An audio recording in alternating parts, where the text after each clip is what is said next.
Alright, welcome back, guys, or welcome if this is your first time here. I'm Vision here at Blind Entertainment, bringing you guys another video. Today I'm going to be doing my review of The Walking Dead Episode 12, The Key. Now, if The Walking Dead is something you're interested in, something you want to know my thoughts on, hit the subscribe button down below and hit the bell icon. That way you don't miss any more future reviews or videos on The Walking Dead moving forward. Now, let's begin. So we start this episode off right away with the close-ups of Negan, Simon, and Dwight, and I really like how they did that. I really like how they got the close-ups of the three big bads of the season. I mean, you could count Dwight as a good guy, but technically he still could be counted as a bad guy. But I did like that. I really like that. Now, I'm not going to go into every, major big thing, everything that happened in this episode. I'm just going to kind of cover the main big plot points in the episode. So, right away, we got the Negan and his guys up at the gate. They got their knives and stuff, and they're gutting the walkers and getting their weapons all covered in these walker guts, and I really like that scene. And I know a lot of people have been saying that they kind of been toning down the gore lately, but I think they are in areas where it's not needed, but they definitely show gore where it is needed. And I really think this scene is proof that when they need to show gore, they are showing it, and I really like that. And I really like how they got all the guts hanging out of the walkers somewhere on the ground. It was so cool. I really love that scene. I think it's probably one of the best scenes of the episode. And then you got everybody getting ready to go, and you got everybody heading out. And I like how in Negan's car you got Lucille in a bucket. It kind of seemed a little funny. I guess Negan doesn't want to get his car dirty. That was pretty cool. I like that scene. I think the opening for this episode was pretty good with the close up of the villains' faces and doing the guts with the weapons. I think that was a great scene. And then I love how at the end of it, as everybody's leaving, you see a pair of boots or shoes or whatever. I can't remember what it was, but I like how he got that and a little tease of something to come. I think it was pretty obvious though that it was probably Jadis. I mean, who else could it be? I mean, Jesus out on a run, and I don't think he's going to the sanctuary anytime soon. But I really like that, and I like how it kind of connected later on to the end of the episode. Then you got Rick and Michonne arriving at the hilltop, and I really like this scene because I really like how you got Daryl and Rick talking, and Rick's kind of telling him how he would have done things differently at the outpost, given now what has happened. I really like that scene. And then you got Rick grieving, and he decides to go out and help out in the front lines and be a lookout. And I really like that because, one, it's Rick. He doesn't want to be with everybody as he's grieving. It's him processing his grief and whatnot. But I also like how it makes him more involved in the war instead of just staying behind at the community, just kind of giving orders and whatnot. So I really like that. However, this is where the episode got all iffy for me because I like how Rick got more involved, but then he goes on a high-speed chase after Negan, and that just seemed a lot of place involved with The Walking Dead to me. It went from Walking Dead to, Fast and the Furious, in my opinion.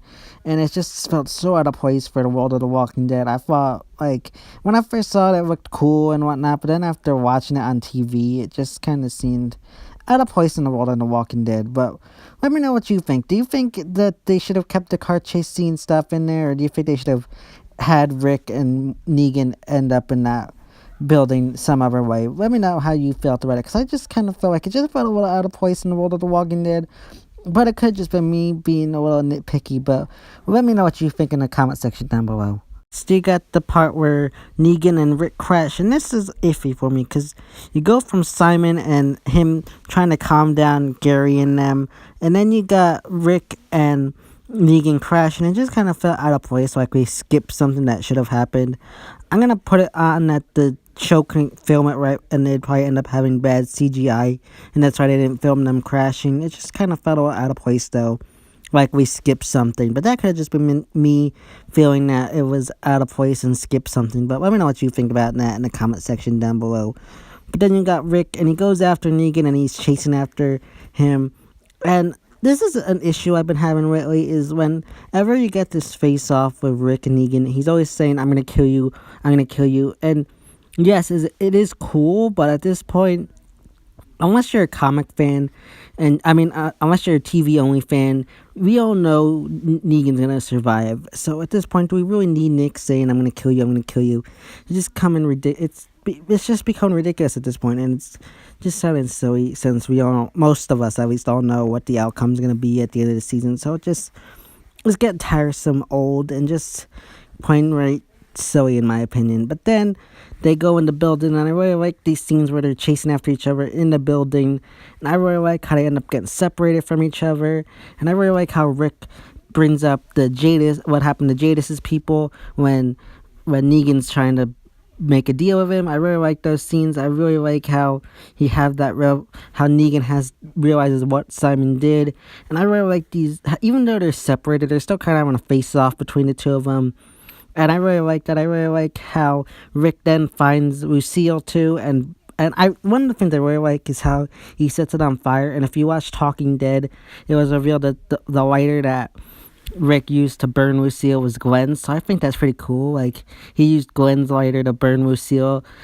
the same thing that killed Glenn. I think that's pretty cool. I think that was a really kind of good way to kind of call back to Glenn and make him kind of pay homage to the character in a way too. I really like how they had that scenes all play out, but I really like how they also have these two characters having a face off between each other.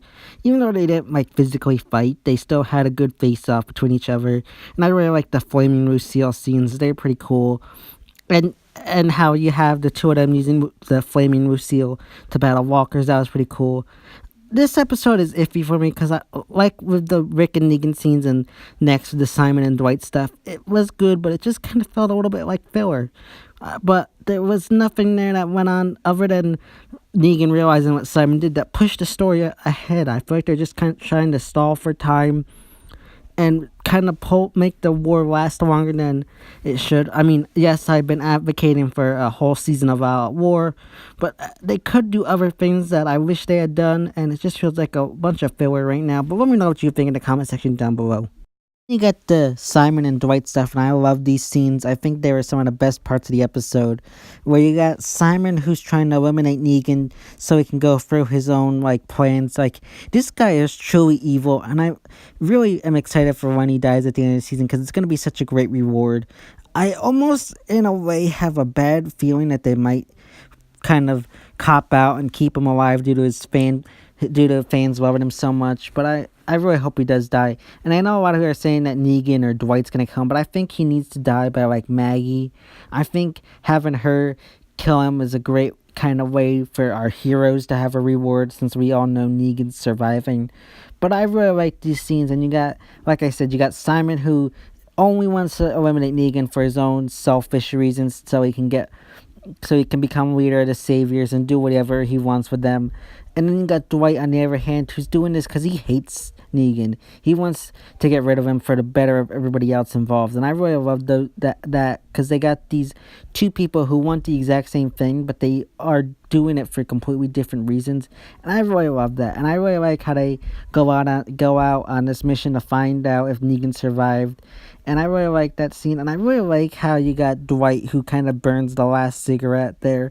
I really like that because it kind of is like him becoming accepting of kind of what's happened in his life and what's gonna happen. Like, he's finally accepting, like, there's no turning back at this point. What's gonna happen is gonna happen. You can't go back, and it's all, gonna play out the way it's gonna play out. I really like that. And then you got them coming back, and I like how you got that guy Gary, and I really like him. I can't wait to see what they do with him more in the future. I know a lot of people think he's probably gonna die, but I think he's probably the TV version of Comic John from the comics, so I'm very excited for that. I think him and a rat are pretty much safe, because I think they're the TV version of Comic Tara and Comic John, so I think they're safe this season. But I'm very excited to see what they do with them. And they go back, and Gary's kind of not sure who to follow or whatever. And I really like how Simon reaffirms them all that they are all still Negan, they are still the saviors. Then they decide to go out. They all decide to go out and attack the hilltop in honor of Negan because they all think he's dead or whatever, or they just want to go out and do it for Negan. And I really like that. I really like how Simon's able to rally the troops. I don't think the Saviors have like the same respect though for Simon as they do for Negan. I think Negan and Simon's leaderships are two completely different things, and I really am excited to see how much the Saviors follow Simon and how much they follow Negan. Like, how different is it going to be during the battle at the hilltop in the next episode? That's something I'm very excited to see play out, because I think that's something that could be very interesting. You could have two completely split divisions of Saviors. One half is with Simon and his group, and others could be like wanting to do it Negan's way. So I'm very interested to see how the whole battle plays out in the next episode, because I think it could be done in a very interesting and cool way.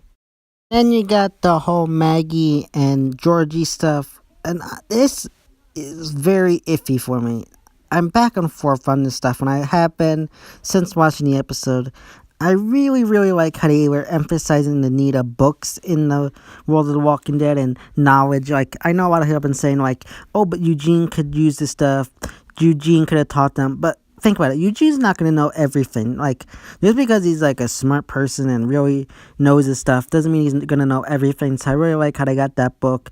And, like, yes, they could have introduced it through, like, someone going on runs and finding it. But, like, think about it. If you're on a run, like, are you really gonna bring back schematics for a windmill or how to grow stuff? Like, it might be something you might look at, but like, if you're looking for food or something, are you really gonna be looking for that? Are you really gonna bring that back? So I really like how they emphasize the need of books and knowledge in this episode.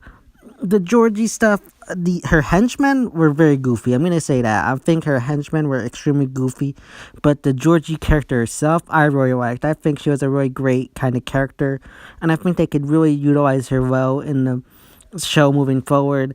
Definitely, maybe, I don't know if what they're gonna do over in the rest of the season. They can make her like help Maggie lead, maybe help her like build stuff, maybe in the new beginning. I think this is a great character that they have introduced. In a way, I am iffy about it, especially her henchmen, and they just seem a little weird and out of place to henchmen. But Georgie, like I said, herself is a great character in my opinion. And the only other thing I'm going to say is when they give her the food at the end, it just felt a tad bit too convenient. Like they mentioned earlier in the episode, they're running low on food. They're going to have to start rationing. They cut off the POWs rations in the last episode, and like these people show up and give them food. It's like just a tad bit too convenient in my opinion. Like that, just like, I don't know, maybe it could be just me thinking that, but I just feel like it was a tad bit too convenient for what's going on. But I really did enjoy the Georgie character. I'm interested to see where they're going. Like I said though, I think like the henchmen are a little bit odd. I think if they play the cards right, these characters could either be another scavengers kind of situation, or they could end up being a really good introduction. But I'm really hoping that they end up being a really good set of characters, because I think they definitely have potential to be very good characters in the world of The Walking Dead.